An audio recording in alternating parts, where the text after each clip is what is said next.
وهل جزاء الإحسان إلا الإحسان؟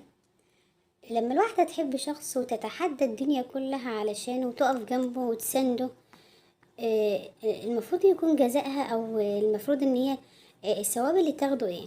الأستاذة أمينة رئيسة التمريض تزوجت، زوجها وقفت وتحدت كل الأسرة اللي كانوا رافضين زواجها، وبالرغم من كده هي أصرت على الزواج منه، وتم او الاسره قطعتها خالص. حصلت مشاكل كتيره من اول الزواج. بعد كده انجبت ابنتها، كان دايما بيهددها ان هو ياخد بنتها منها. اصر على ان هي لازم هتسافر السعوديه وهتشتغل هناك. سافرت واشتغلت، وكانت كل حاجه بتبعت له، كل مليم بتشتغل بيه. وبالرغم من كده ما شافتش منه غير الغدر. رجعت في مرة لقيته متزوج واحدة تانية. الغريبة بقى ان هو دفنها لمدة ايام حية، واستخرج لها شهادة وفاة علشان خاطر كان 200,000 جنيه. هنشوف مع بعض الحوار، وده نقلا عن القاهرة 24. انا من علي المنيا، صوتك. وكنت قاعده علي في المنيا. صوتك. كنت قاعده في محافظه المنيا. اه انا اخصائيه تمريض في التامين الصحي. تعرفت على جوزي اثناء فتره الامتياز. آه، اثناء فتره الامتياز عرض عليا الجواز، فراح لاهلي علشان نتجوز، فاهلي رفضوا نتيجه لسوء سلوكياته. بس انا اصريت على الجواز منه، على اساس ان هو رسم لي ان الدنيا حلوه، الدنيا هتبقى قصة حب حلوه. ما بينكم. فرحت ارتبطت بيه، بس بعدم موافقة أهلي رفضوا نهائي، وقالوا اعتم هترتبطي بيه احنا هنقطع العلاقة بيكي نهائيا. امم تم الارتباط بيه. من أول الجواز اكتشفت سوء سلوكياته، ونتيجة إن أنا كل ما ألجأ أهلي رافضين نهائيا، لأن ده كان اختياري، فعليا إن أنا أتحمل اختياري. طيب. فبعد كده استمرت العلاقة مع بعض، اه وعشنا لغاية ما جبت رحمة. بعد كده طلب مني ان انا اسافر السعوديه، فلما رفضت راح حددني ان هو هياخد رحمه ومش هيوريها لي تاني. رحمة دي كانت بنتك ساعتها الكبيرة. عندها اه 16 سنه دلوقتي. بعد ما وصلت سنها السنتين هو اصر ان انا اسافر، فرحت سافرت السعوديه. اثناء ما كنت هناك كنت ببعت له الفلوس على طول. في امتحان هناك اسمه البارومتريك، امتحنته. قرب المايك. اثناء الامتحان انا قلت له ان الشهر ده مش هيتم خبطه، لان هيتم ان انا همتحن بقيمه الراتب، همتحن بيه البارومتر. اثناء الفتره دي رفض وقال ازاي وخلاص ما تفتحتيش البارومترك، فهددني بالطلاق وان انا مش هشوف رحمه تاني. تمام. بعديها رحنا استمرين على كده، بقيت ابعت له الفلوس ليه هو شخصيا، عبارة عن تحويلات أو عن طريق الناس نازلة أو عن طريق طلبات هو يطلبها مني وأقوم بتحويلها هناك على طول عليه. بعد كده نزلت لقيته متجوز واحدة تانية، وبنتي في الكلام ده بتتعرض. في المنيا. ده في المنيا قبل ما تيجي هنا القاهرة. لقيته متجوز، وابتدى بقى برضه يبتزني برحمة، وانزل السعودية وياخد فلوس وارجع الاقيه متجوز او في علاقة سواء عرفي او شرعي. استمرت الحياة بالطريقة دي لغاية كده. احنا بدأنا من 2004 لغاية 2017، وهو برضه عمال في مشاكل ومش عارفة ايه لغاية 2018. كان معايا بقى الأربع أولاد. راح بعد كده طلب مني إن أنا أسافر للمرة التانية.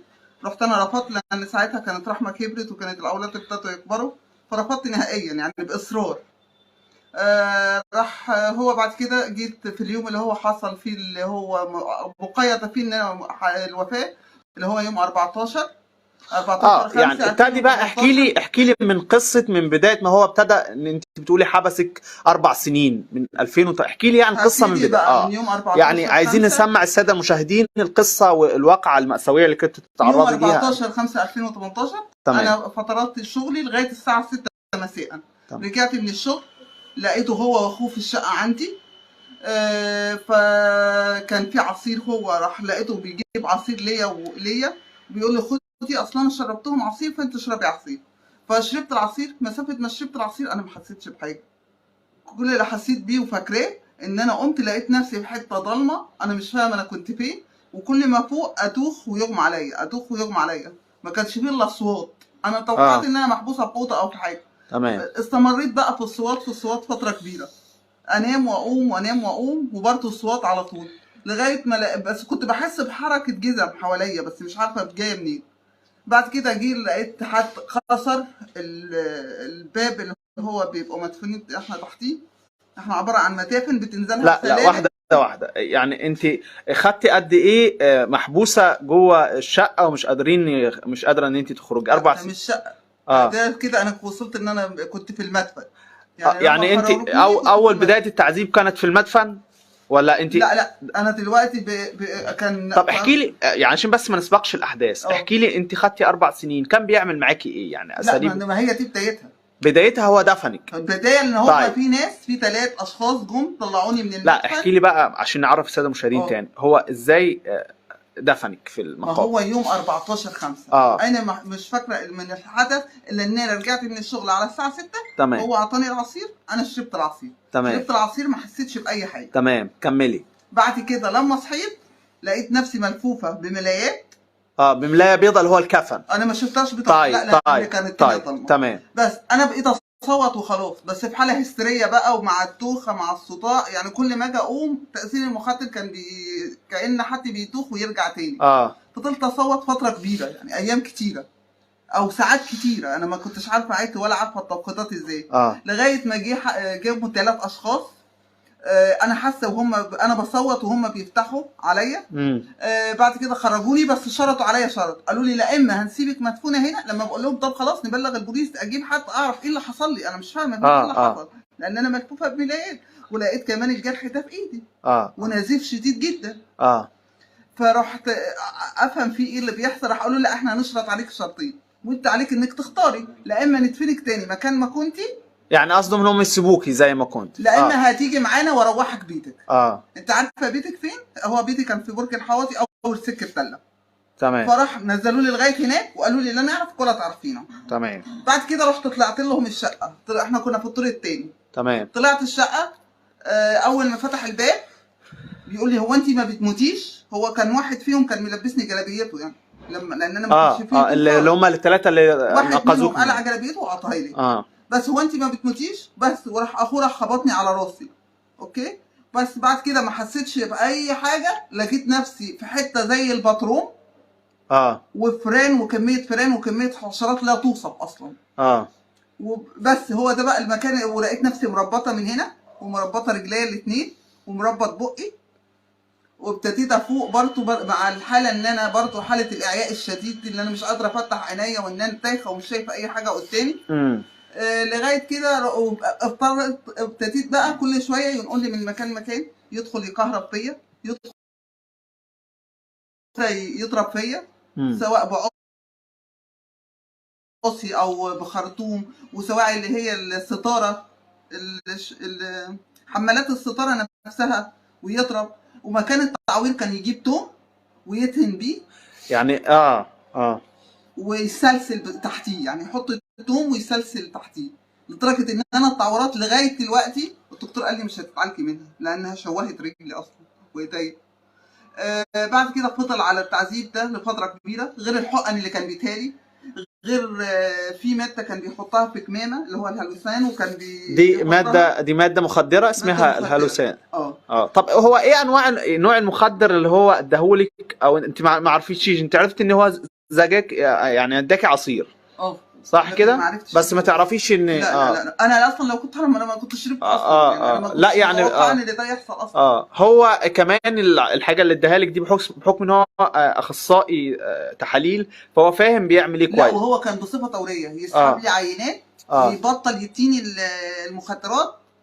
لما بقى مخدر اللي هو كان يبتدي يسحب مني عينات وياخدها الله اعلم بيعمل بيها ايه. يستنى فتره ويرجع يديك تاني الادويه. ويبتدي ادويه لغايه ما وصلت لدرجه اعيان ان انا حتى الحمام كنت بعمل وانا قاعده كده.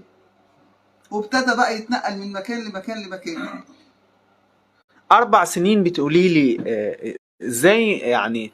انا برضو بحط نفسي قدام يعني كمشاهد وبسأل حضرتك 4 سنين ما فكرتيش ان انت تستغيث؟ يعني في ناس ممكن يقول لك ايه ما نصدقش ان انت عشتي 4 سنين تعذيب. استغثنا كتير وقلنا كتير وكنت بصوت كتير. بس الجيران ما حدش كان حد بيسأل اصلا ولا حد اصلا بيسمع. وانا قبل طب انت كنت عايشه في الكلام ده كان في المنيا صح كده؟ لا انا بعد كده اكتشفت ان انا هنا في الحوضيه، يعني بعد يعني هو ال4 سنين تعذيب كنت هنا ولا كنت في المحافظه المنيا؟ احنا في شقق مختلفه، انا ما كنتش في شقه معينه. بس انت ما كنتش حاسه بنفسك بحكم زي ما انت بتقولي في مخدر الهلوسين بتقولي ده ما كانش يعني كان يفقدك حاجات تانية؟ لا كان في حاجات تانية كتير. 4 سنين انت مغيبه مش حاسه بنفسك؟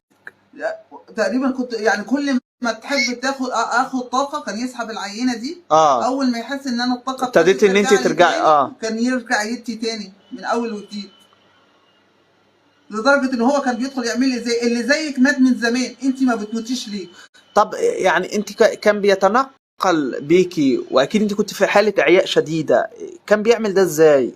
وكان طب يعني انت معاكي يعني بنتك كبيره ومعاكي يعني اولاد تاني، ليه ما حاولوش ان هم يستغيثوا بالجيران؟ ليه ما حاولوش ان هم يعني يكلموا مثلا احد اقاربك، يكلموا اي حد؟ اهلي مش ما حدش يعني ما كانش اصلا معايا ارقام لاهلي لان هم مقاطعين. هم اهلك قطعوكي بعد ما هم رفضوا ان الجوازه دي وانت اصريتي؟ وانا خلاص اتجوزته، خلاص اتجوزته في عتب رضاها، فهم شرطوا ان خلاص ادام هترتبطي بالفلان ده خلاص مالكيش اي علاقه بينا. طب اكيد هم كان لما عملوا كده كان يعني يعني اكيد سالوا على الشخص أكيد. ده ما هو ولكن انت طبعا يعني الحب او حبك او يعني تقبلت الشخص ده حتى لو هم مش موافقين، وحتى لو هم قالوا لك عليه ان هو وحش. أيوة.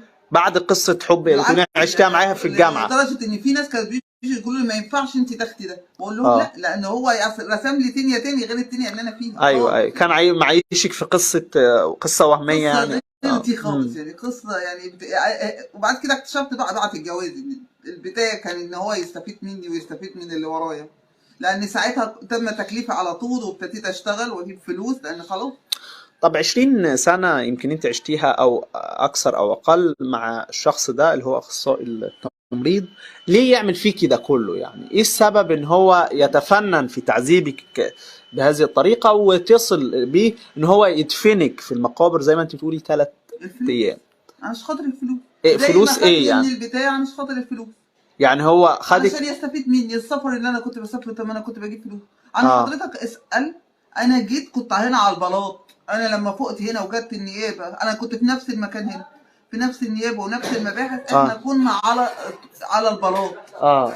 لا في اي خدمات ولا في اي استعدادات ولا اي حاجة، احنا كنا على البلاط. قصدك لما طب يعني عشان ما نسبقش الاحداث كملي. يعني بتقولي كان بيتعامل معاكي باساليب صعبه. ايوه لدرجه ان هو انا سمعت بعد كده لما رحنا النيابه الناس اللي جت شهدت قالت ان هو كان بيقول ان انا مريضه نفسيا وبتطلع منها اصوات، ولما تصور تبقى هي مريضه نفسيا وعندها حاله هياج. عشان كده كان بيديك الحاجات دي. ايوه. طيب ايه يعني ممكن تقولي لي هو كان بيعمل معاكي ايه؟ يعني عايزين يعني قربي معلش المايك كده، قولي لي كان بيعمل معاكي ايه؟ كان بيفضل يضرب فيا لغايه مفقد خالص، وكان بيفضل على السلك بتاع الكهرباء، كان في وصلة كهرباء كان فاصلها من الكهرباء ويحطها ويجيب السلكين في اطرافي الايدين والرجلين، وكان سواء بيحطها هنا لغايه مفقد اعصابي خالص ويوم علي خالص نهائيا. انت عندك كام سنه يا استاذه اميمه؟ 40 سنه. انا ما عنديش ولا سنه. على فكره ده كله من اثار التعذيب، مش انا يعني انا عندي 40 سنه ما عنديش 50 ولا 60 على سناني كلها ومش ترجع لا تتكسر. كمان بتقولي لي ان انت يعني اخصائيه تمريض. ايوه معايا ماجستير وعامله 2 دبلوم. معاكي ماجستير ودبلوم. معايا الفيرست. طب يعني ليه يعني انت اخترتيه من رغم ان اهلك حذروكي منه؟ ليه يعني؟ عشان حبيته. طيب ايه يعني انت بتقولي لي ده كله علشان الفلوس؟ هو عمل يعني هو عايز ياخد مراسك مثلا ولا ايه؟ ما انا كان ليا برضه مراسك. طيب ما احنا عشان بس نوصل للساده المشاهدين ايه الاسباب اللي تدفع زوج او اخذ وثيقه التامين اللي انا ما عرفتش عنها حاجه الا في النيابه بعد ما قبضوا عليا قالوا لي انت ما تعرفيش ان البنك نفسه مؤمن عليك ب4 مليون جنيه. يعني هو كان الهدف منه ان هو ياخد الميراث بتاعك. أيوة. وياخد تامين القرض اللي انت كنت جايباه. أيوة. من البنك صح كده؟ طيب احكي لي قصه ان هو زور لك شهاده وفاه. يعني تفاجأت. انا عرفتها بعد كده. انت دلوقتي ميتة على قيد الحياة، يعني انت في الورق ميتة. اللي حصل بالظبط اللي خلى بنتي تتصل ببوليس النكتة. احكي لي بقى ازاي تحررتي بعد 4 سنين. كانت شايفة العذاب وكل حاجة وكله تمام، بس مش عارفة تتواصل مع اي حد. كانت برضو من ضمن كانش تطلع برضو. ما كانش بتطلع بره يعني انتوا طب كان بياكلكم بيشربكم؟ اسالهم هو. انا بالنسبه لي كانت بتوصل لي فتافيت، يعني ممكن كل 3-4 ايام. لدرجه ان انا ممكن اقعد دلوقتي 3-4 ايام من غير اكل عادي خالص، طبيعي جدا. بعد 4 سنين من اللي شفتيه وتحملتيه؟ 3-4 ايام والله من غير اكل نهائي وعادي خالص، طبيعي جدا.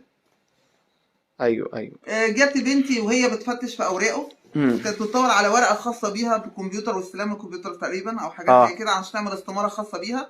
راحت لقت شهاده الوفاه ولقت اعلام وراثه اصلي باسمه هو ليا انا. شهاده وفاه واعلام وراثه. يعني اللي هو يتصرف في اموالك وفي الورق بحكم ان انت ميته. انا كنت بقى ساعتها كنت في الفتره بقى اللي هو ابتدى يسحب بقى منها المخدر، الفتره اللي بيسيبني اسحب منها المخدر. راح جت بتقول له انا ازاي ماما ماتت؟ انا ماما عايشه. راح قال لها لا ماما ماتت، ولو الموضوع ده حتى عرفوا انا هذبحك. زي ما هي ماتت انت هتموتي. بس وراح حطت بنتي. جت بنتي بتتفرج على قناه اسمها القاهره والناس، فلقت الخدمات من تحت، فراحت خدت الارقام واتصلت بالنجدة. هي جت بكرة النجدة، هي جت النجدة تاخدنا من هنا. طب السؤال هنا، ال4 سنين اولادك ما كانوش بيخرجوا خالص؟ يبتدوا يقولوا لحد من الجيران يا جماعه امنا بتتعرض للتعذيب 4 سنين؟ في تهديد، التهديد كنت انا، انتوا هتشوفوا نفس المصير. يعني هم بناء على ذلك ما كانوش قادرين يتكلموا. اكيد. عايشين في حاله من الرعب. كانوا هيصابوا بنفس المصير اللي انا فيه. نفس التعذيب. قال لهم اللي هيفتح بقه كده ماسك لهم مطوه زي اللي كانت بتقطع سلاح ابيض، اللي هي لما تم القبض عليه لقوا المطوه هنا كانت بتقطع بيها جسمي. احنا فضلنا كده، يعني انا كنت فاقد اصلا الاحساس بالزمن. ما كانش فيه احساس بالزمن نهائيا لغايه ما جيت هنا وبنتي اتصل بوليس النجدة. حتى لما جت بوليس النجدة احنا خفنا نتحرك، قلنا له هاتوا هو الاول ورينا. خايفين بحكم اللي عملوا فيكم، يعني عايشكم في حاله من الرعب. شعري بيتحلق، كان بيحلق لك شعرك نهائيا خالص. انا رايح على النيابه شعري مفيش، ده كان على طول بصفه متداوله. ده غير الحلق اللي في جسمي. فضل كده لغايه ما رحنا النيابه واتقبض عليه. رحنا النيابه وخدوا الاقوال ولقوا طبعا الاجهزه الامنيه، يعني يمكن قلتوا لي قبل اول ما تم تبليغهم على طول توجهوا على الفور قسم الشرطه الحماديه. دخل حتى هو ذهل من منظري، لان انا برضو كنت لابسه عبايه مقطعه، حتى قال لها شوفي لمامتك اي هدوم تلبسها. ايوه يعني هي دورت لي على حاجه من بتاعتها هي لبستها لي علشان انا اضطر امشي معاها. لا هم اتوجهوا، ولما طلبت ان انا مش هتحرك من مكاني انا وبنتي الا لما يجيبوه بالفعل. ايوه ما هو احضروه هنا احضروه لغايه هنا وتم القبض عليه وخدوه معانا قبلينا كمان، واحنا ما ركبناش البوكس. الواقعه دي من بقالها بالظبط 19/2/2000 تم تحريرك من واقعه تعذيب 4 سنوات 19/2/2022.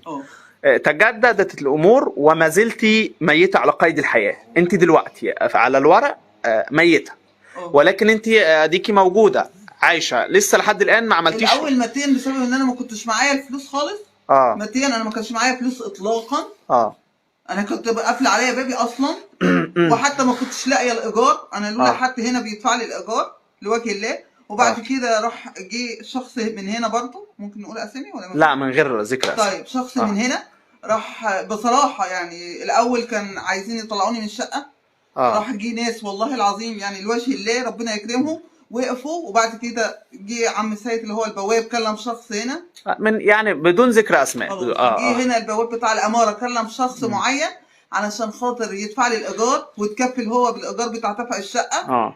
طب قولي لي، انت قلتي لي انت موظفه انت اتفصلتي عن شغلك ولا ايه؟ ايوه انا كده منفصله خالص عن شغلي دلوقتي من ساعه الانقطاع، لان انا يعني عشان انت انقطعتي 4 سنين فبناء عليه شهاده الوفاه. طيب خليني يعني انت لحد الان مش عارفه لحد الان لسه ما اتخذتيش الاجراءات ان انت تقولي يا جماعه لسه عايشه؟ انا دلوقتي لولا حد من هنا من العماره كان اتوجه لاحد المحامين، يعني الاستاذ عماد هنطلع معاه هو ما بطلش خالص ان هو يجري ورانا. احنا رحنا لغايه اصلا السجل علشان نأيد ان انا حيه، ما رفضوا ان هم يسجلوا ان انا ما زلت حيه. وكانت عليا قضيه ب10 سنوات. هي الحمد لله امبارح طلعت براءه، الحمد لله براءه. القضيه دي كان هو زوجك اللي هو دلوقتي طليقك؟ ان انا اللي زورت شهاده الوفاه. وامبارح المحكمه قضت بالبراءه. الحمد لله براءه. الحمد لله. فما كانش في حركه طبعا من البيت خالص او للبحث عن اي حاجه، فهم الناس دي اللي كانت متكفله بكل حاجه. اخر واقعه حصلت يعني هتكملي لي بس الاول قصه شهاده الوفاه، يعني تقولي لي وصلت لفين فيها؟ شهاده الوفاه لغايه دلوقتي انت لحد الان ميته على قيد الحياه. تروح للسجل المدني تقول لهم امينه يطلع لك متوفيه الوفاه على طول. بس انا حبيت اجيب خط تليفون. رحت ادخل البيانات على السيستم، قال لي انت ميته يا مدام، انت مكتوب متوفيه. طب ازاي؟ هي بطاقه حد تاني؟ بنفس الطريقه. تمام كمل. طب اتخذت الاجراءات اللازمه حيال ان انت تروحي تقولي يعني المفروض في ورق؟ رحنا السجل علشان نأيد، ورحنا كذا مكان، واستاذ عماد بقى يشرح لك الحاجات القانونيه عشان ماليش في الحاجات القانونيه خالص. طيب خليني يعني كملي لي اخر واقعه حصلت من اسبوع اللي فات لما جه اسبوع. هو كان نفسه ان انا ما احضرش القضيه، لان القضيه هتأيد ان انا عايشه وان انا بريئه، لان انا فهو جه تهجم عليكم هنا بتقولي لي اللي حصل الاسبوع اللي فات. حصل بالظبط. انا كنت موديه ابني الامتحان. بعد ما ابني راح طلع الامتحان توجه الى المدرسه وطلب اصطحاب ابني. انا منبهه ان محدش يستلم الاولاد الا انا، لان انا اللي بودي واخد الاولاد. فالواد امتنع والمديره امتنعت، بما ان انا قايله انا اللي استلم، لان انا اللي قاعده معاهم وهم تحت رعايتي انا. اتوجهت للمدرسه، راحوا قالوا والدهم جه علشان ياخدوا، والواد رفض الذهاب مع والده.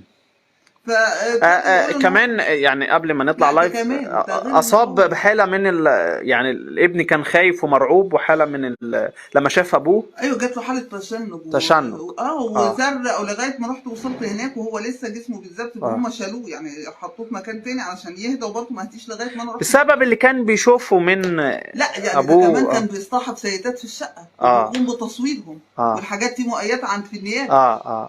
وكان بيلبسهم نقاب علشان ما يعرفوش الشخصيات اللي داخله ولا طالعه. عشان لا يتم التعرف. وانت كنت تبقي موجوده؟ ايوه كنا بنسمع.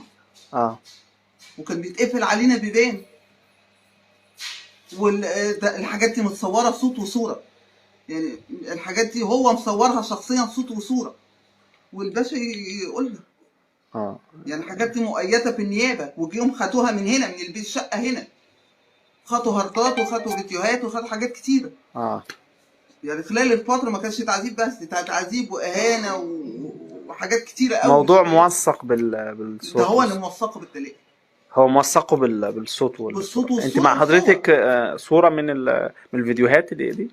طيب الكلام ما عندوش مشكله. تمام مع الاستاذ طيب يعني انت يعني واجهتي اهلك او تحديتي اهلك قصاد ان انت تكملي مع هذا الشخص، واللي انت دلوقتي يعني اكيد انت بتندم، يعني ندمانه على كل اللي حصل؟ من يوم ما اخترت اصلا انا قلت لا انا مش هاخد ده اصلا. يعني بعد العذاب اللي انا شفته، الاسبوع اللي انا شفته، اللي هو يروح يتهمني ان انا خطبت اولادي بعد ان انا رعياهم وفي نفس مكان الاقامه اللي النيابه جت، ويجي يصر يعني ويعمل ويتهجم عليا برضه في هناك في المباحث ويضربني في النيابه، وما اتكلمتش. انا ما عملتش حاجه. انا كل اللي انا عملته ان انا حافظت على عيالي، وهو عايز يمنع وجودي ان انا اروح على القضيه اللي جايه دي. بس انا حاسس ان انت بتتكلمي من اللي شفتيه وتعرضتي ليه ان انت اصبحتي قويه، يعني بتتكلمي. لا انا قويه بالناس اللي وقفت معايا، بالناس اللي وقفت جنبي، يعني ربنا اولا والناس. لا انا استحملت كتير. انا ما كنتش قادره اتكلم اصلا، انا ما كنتش قادره انطق اصلا. لما اسنانك كلها تتكسر، لما تعرضت للعذاب ده كله علشان اخترت شخص وهو يكون طبعا فيك، برغم كده انت تبعد عنه وهو يحب تاني يجي يأذيك لغايه هنا. على فكره انا مقيمه هنا من يوم وهم شاهدين. الناس دي هي اللي فاتحه البيت ده. الناس دي هي اللي بتصرف على البيت ده. انا لا بشتغل ولا كان ينفع اشتغل اصلا اثناء ان انا عليا حكم. ما ينفعش تشتغلي وانت اشتغل ازاي؟ انا اقل حاجه بجيبها لازم اجيب. وبعدين النقطه الثانيه برضو انت كمان مش هتقدري تشتغلي لان انت على الورق ميته. هعمل فيش ازاي؟ احنا شغلانتنا دي اساسا بيقول لك روح اعمل فيش علشان اقدر اشتغل من غير حتى لو ما فيش بيان حاله وظيفيه او فيش. انا دلوقتي لا في دخل ولا في حتى ان انا موجوده اصلا على قيد الحياه. انا اصلا لو اتمسكت بالبطاقه او اتكشف على البطاقه ولقى متوفيه يبقى انا حاجه من اتنين، لا اما مزوره البطاقه لا اما بنتحل شخصيه حد متوفي. بس صوره البطاقه انت موجوده فيها يعني. بس ده ما يقرش بذلك. مش لازم تبقى على السيستم. ايوه مش لازم ينزل على السيستم ان البني ادم ده موجود. 5 سنين في المعاناه وانت بتتعرضي لكل انواع التعذيب. لا لغايه من اسبوع يعني. اسبوع ما كملتش. لا ما كملناش. احنا قعدنا يومين. انا طالعه بالظبط طالعين يوم الاحد. كم يعني اصطحبوكي لما هو عمل لك محضر علشان خاطر انت انا دلوقتي اتهمك فيه دلوقتي شغاله في حضانه. انا راح مسكوني من حضانه ويقول ما اعرفش مكانها فين. الحضانه اللي انا بشتغل فيه اللي بشتغل فيه عشان اتهمك بامتناعك عن رؤيه اولادك. لا انت خاطفه العيال وما اعرفش مكانك مع انه هو جاي بوليس النجده لغايه في ام بتخطف ابنائها وانا ما زلت اهو. انا ما زلت في المكان اللي هو سابني فيه. ما اعتقدش في القانون في حاجه تقول ان في واحده تحافظ على عيالها تتهم بان هي خطفت عيالها. هو دلوقتي مقبوض عليه في قسم شرطه الحوادث. الاستاذ المحامي استاذ عماد قال لي بقاله كذا يوم مقبوض عليه. هو دلوقتي في اسم. انا اقسم بالله ولا حاولت اعرف حاجه عنه. حتى استاذ عماد لما جه علشان يمسك القضيه بتاعتي يقول لي انت عارفه يا بنتي هو فين؟ قلت له قسما بالله العلي العظيم لا اعرف هو فين ولا هدور هو فين. انا مش عايز خلاص يعني. اصل في اكتر من انت كل اللي انت عايزه تعيشي في امان مع اولادك بس. على فكره احنا كنا على البلاط. الناس دي هي اللي جابت ده كله. طب انت عايزه الناس دي اللي نيمتني على فرش نطيط. الناس دي رمت كل الملايات والقرف اللي انا كنت نايمه عليه. انا كنت عايشه في مزبله. عارف القبر اللي هو طلعني منه؟ هو خلانا في قبر بقى اكثر منه. جابك من قبر حطك في قبر تاني. لا ويا ريت تعذيب. انت كل شويه بتتنقل من مكان لمكان وصور التعذيب. يعني هو كان بينقلك من شقه لشقه ومن مكان لمكان. انت كنت بتصبح اصلا تلاقي نفسك في حته ثانيه تحت تاثير المخدر اللي انت كنت بتاخده ولا فاهم انت فيك ايه. الدنيا تطوف حواليك. تحس تيجي تسترد قوتك او تيجي تحس ان انت عايش يروح هو يموتك تاني بادويه تاني ومخدرات تاني. هو بصراحه عمل كل صور التعذيب اللي ممكن حد يتوقعها في الدنيا هو عملها فيه. يعني انا لو دورت على كل اللي ممكن يحصل لواحده في العالم انا كل اللي ممكن يحصل لكل واحده حصل فيا انا. يعني خدت فلوسي خدت نيتي خد فلوسك خد كل حاجه. ما خلاص هو خد كل حاجه. هو ساب حاجه اصلا؟ هو ساب حاجه؟ انت لما كنت بتسافري كنت بتديله كنت عامله حسابه خلاص خدته. كان بياخد خلاص. ببعت لا اما بنتك مش هتشوفيها تاني. ما هو كان بيهددك ببنتي انا ببنتي. ولما رجعت انا بنتي لغايه دلوقتي اثر الحرق من مرات ابوها لسه في جسمها. وكنت اقوم واصحى الاقي ما بلاقيش عفش خالص في البيت ده في المنيا. ونرجع تاني برضه اجيب تاني من اول وجديد واعمل تاني من اول وجديد. سنين على العذاب ده لغايه ما قرر بقى خلاص مش انت قلتي لا مش هتسافري تاني وتجيبي فلوس. خلاص ما تجيبيش. انا هعرف اجيب الفلوس ازاي بقى. فما كانش فيه وسيله ان هو يموتك. هياخد معاه وهياخد الفلوس اللي انت شايلها وبوليصه التامين غير ورث من اهلي هياخد ده كل اللي هو بيعمله ده طبعا في الفلوس والميراث والحاجات. ايوه هو لغايه دلوقتي هو خريج علوم قسم بيولوجي اصلا. هو كان معاكي في نفس الكليه ولا؟ لا انا في نفس الجامعه. بس هو خريج 2011. هو فضل لغايه 2016 كمان 2016 مش 2016. طيب عايزه تقولي ايه يعني؟ حابه تقولي ايه في النهايه؟ انا عايزه محتاجه ايه؟ قولي لي محتاجه ايه؟ لا محتاجه اكلم رئيس الجمهوريه عن شرف ازاي في حد في العالم. انت بتطالبي المسؤولين. ايوه ان انا ارجع لحياتي تاني. ان انا ارجع لدنيتي تاني. ان انا ارجع شغلي تاني. بما ان هو رئيس الجمهوريه ابونا، فاحنا بنخاطبه ان هو استغاثه من بنته. ليه؟ ان انا فعلا محتاج ايه؟ لان انا دلوقتي سواء طب الامتحانات اللي انا هوديها للعيال هوديها على اي اساس؟ يعني واحد زي ده بالطريقه دي هو واخوه، يعني بالتعاون بالاشتراك مع اخوه الاثنين مع بعض، انا اعمل ايه لوحدي؟ هسطر الناس دي ليه يعني الناس دي تتسطر لي ممكن يجرى لها حاجه؟ انت كل اللي انت عايزاه يعني انت ترجعي بشكل يعني انت الورق اللي يثبت ان تثبت الشهاده دي ان هي مزوره، وترجعي تاني وترجعي شغلك وتعيشي حياتك. دول 4 اولاد. يعني كلنا عارفين، يعني اللي معاه عيل واثنين بيقول انا معايا 4 اولاد على فكره، منهم واد مش عارفه احوله لسه في ديمو اللي هي الفيوم. ساعه ما كان في الفيوم لسه الولد هناك، وانا طبعا مش قادره، انا كده متوفيه وما عنديش اي ولايه ليهم. ومش عارفه اتصرف ازاي. لغايه دلوقتي الولد ما راحش ولا مره المدرسه ماشي خالص، اللي هو في سنه ثانيه. طيب حابه تقولي حاجه تانية؟ مشاهدي القاهرة 24 في كل مكان، يعني الست أميمة حالة مأساوية صعبة، تعذيب من نوع آخر، قصة حب ولكن انتهت بألام ووجع وطمع وكل الحاجات الوحشة اللي هي يمكن تحدد أهلها علشان تكمل مع هذا الشخص اللي هي بتقول كان اختيار غلط. يعني هي ما كانتش تفتكر ان هو طمعان في فلوسها وميراثها، وكان دايما بيهددها ببنتها. الست أميمة دلوقتي ميتة على قيد الحياة، هي على الورق ميتة ولكن هي زي ما حضراتكم شايفينها. بشكر حضراتكم شكرا جزيلا على طيب المشاهدة. كنت معكم أنا محمد الرمادي، صحفي بقسم الحوادث.